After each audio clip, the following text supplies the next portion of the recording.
What's good, YouTube? It's Justice I Used to Be Pay, and today I'm back with another video. And in this video, I'm going to be talking about Drake and the little controversy surrounding his music at the moment.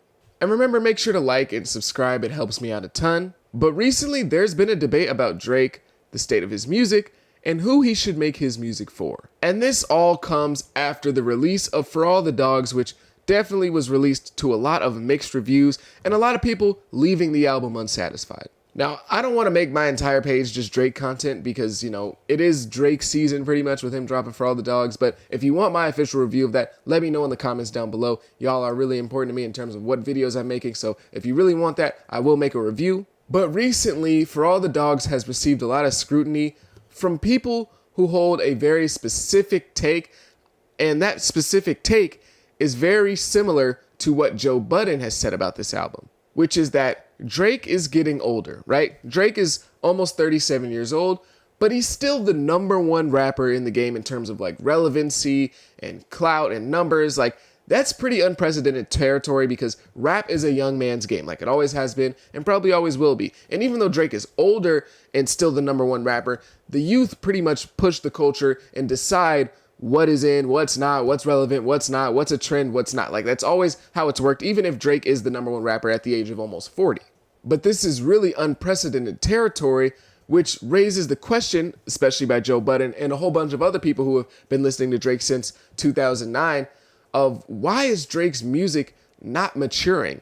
And even beyond just not maturing, his music is almost getting younger. It's feeling more and more modern every time he drops a new album. He's working with artists like Yeat, like Sexy Red, and his obviously frequent collaborator Lil Yachty. Drake is making music right now for the youth. He's making music for Kai Cenat's audience and not Joe Budden's audience, which has obviously caused a divide in terms of how the fans are perceiving and listening to Drake nowadays. So which audience should Drake really cater his music towards? The younger audience, the Kai Cenat audience, or the older audience, the Joe Budden audience? Obviously, Drake wants to make music that everyone can listen to, so it's not as simple as just either the 15 and 25-year-olds listen to you or the 30 and obviously it's not that simple. But in general, there's always going to be a target when it comes to who you're making music for. And so who should that be for Drake? And in my opinion, if Drake wants to continue being the #1 rapper, if he wants to continue being at the top of the charts, all the most relevant, super trendy, involved in everything happening on the internet, if he still wants to be actively #1, I don't just mean oh yeah, Drake's probably the best rapper alive. No, I mean he is currently dominating the game in all aspects, in terms of relevancy, in terms of numbers, in terms of popularity, in all aspects, and currently in the rap game that very prevalent. If Drake wants to continue to do that, he has to make music for the youth, because rap, especially in terms of fans, is a young man's game, like I said earlier, and they determine who's selling, who's relevant, and who's not. The young fans are the ones that are going to post about you on social media. They're going to make their tweets. They're going to be all active in your comments. They're going to repost your videos. They're going to be the ones pushing to buy tickets. Obviously, they don't have as much money as the older crowd, but they're the ones that are actively trying to get to these concerts, trying to get to these festivals, trying to buy your merch, trying to buy whatever you're selling them. That's who's actively doing that, the youth. So if you want to continue to be #1 in all aspects of modern day rap, you have to appeal to the youth. Now, this doesn't mean that you can't be successful with an older audience. Look at somebody like Eminem. Even outside of the actual quality of his music, his numbers and stuff, they're fantastic. He does great. But at the end of the day, he's not current modern day rap popular or relevant. He's always going to be relevant if he drops an album and he's going to sell, 300, 400K, but it's going to be with an older audience, an audience that's definitely severed from this modern rap space, especially online. So you can still be popular. I'm not saying that you can't be popular with an older fan base. It's just a different type of popularity. It's not like you are rap culture at the moment. It's not like you are hip hop culture running the game. You're everywhere. You're on the blogs. You're on TMZ. No, it's just a little different. You have your fan base. You're in your little niche bubble, but you're not all encompassing #1 rapper anymore. And I think at this point in Drake's career, he still really wants to be #1 in terms of relevancy, in terms of numbers, in terms of, charts, just whatever, all encompassing. He still kind of wants to be that #1 guy. And that's why he keeps all these younger people and younger artists around him. Again, people like Yeat, people like Lil Yachty. Even outside of that, people like Zach Bia, who isn't an artist, but he's a DJ and he's the manager of Yeet, I believe. So again, he just wants to be around people that are in tune with what's trending today. People that can tell him, hey, this is in, this is not. People that can kind of, guide him a little bit into connecting more with the youth. People like Kai Cenat, who is a streamer who's not really a musician, but still very relevant today, very big, very popular. And you can hear that in his music. Drake's music at the moment sounds very modern and very contemporary. It very much sounds like a 2023 album. Another bit of proof to show that Drake still wants to be number one and still wants to be relevant in terms of today's time is the fact that he took that Bobby Altoff interview. I know it's a weird topic to talk about, but in general, the fact that he saw her bubbling up, saw her kind of growing, because she was very trendy at the time. She was popping off on TikTok. She had a video on YouTube with a couple 100,000 views, I think, with Funny Marco, but she hadn't gone like crazy yet. That Drake interview was the moment where she went crazy.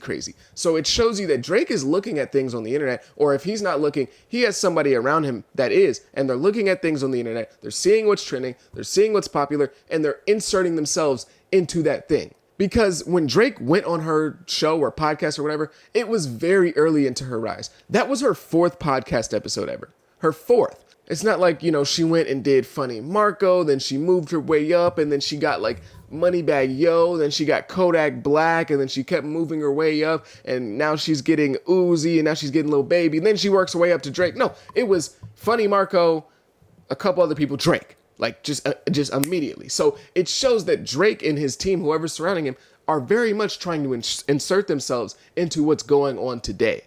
And because him doing that interview is something that Kendrick would never do, or Kanye would never do, or J. Cole would never do. They wouldn't give somebody like that who's just trending and kind of on their come up in a weird kind of serious but not serious comedy space. They wouldn't do that for them. So it shows that Drake is still trying to be active in today's space. So for all of those reasons and what Drake has shown, I think he still wants to be very much modern day, relevant, number one. So I guess he should continue to make music for the youth.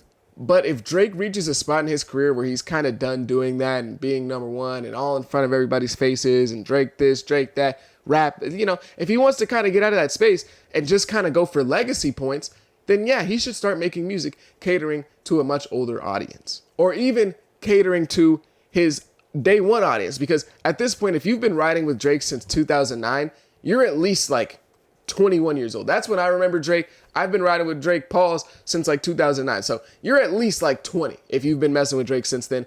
On the other side of the spectrum, you might even be close to 40, 45 at this point. So Drake has been around for a long enough time since 2009 that all those people, let's say if you were 20 in 2009, now you're 35, right? So he has a fan base that can span age-wise. And if he really wants to make those day one fans happy, he could start making those legacy albums. And I think it would be really cool to see what Drake's matured music would sound like in terms of like matured to like an older audience. I don't mind the young stuff. I like it a lot. I actually like For All the Dogs. I know a lot of people don't like it, but in general, like I do like his younger sounding stuff, but it would be really cool to see Drake make a matured, older album where he's talking about different things and he's really rapping on there. Like I feel like a Drake version of 444, like the Jay-Z album, that would be amazing. I can't even imagine what that would sound like. It would be really cool. So I wouldn't be mad if he one day decided, you know what?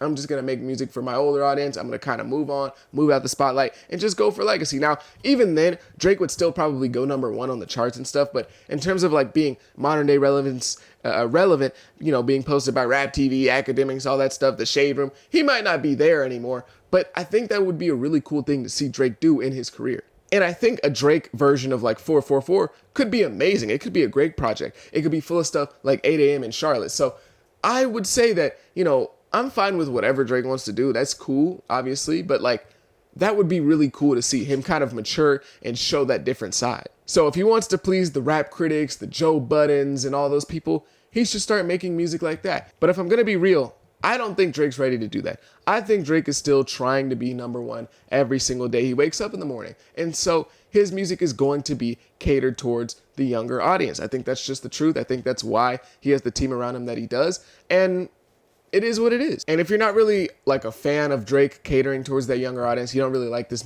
music, That's cool. That's completely understandable. If you're growing off of these modern sounds, you're getting a little older, you don't really like the new stuff. That's fine. I completely get it. But you can't act like you don't understand why Drake is doing it. Because even today, even with this album, where a lot of people really aren't that hot on it, Drake is still doing crazy numbers consistently. He sells bare minimum 400K every single time he drops, and he's not even putting like a whole bunch of pressure or a whole bunch of effort into promo and doing interviews and trying to get this album out there. Oh my God, guys, check out my album. I'm doing this, I'm doing that. Like, Drake doesn't do that. And he still bare minimum sells 400K while he's literally on tour performing the album that he just dropped last year. He doesn't even take like huge breaks in between his music. So even if you don't really like it, what Drake's doing, you can understand it and you can see that it works in terms of like him being number one and the numbers and stuff. Now, quality-wise, you can have an argument that it's not working, but that's obviously subjective and an opinion. So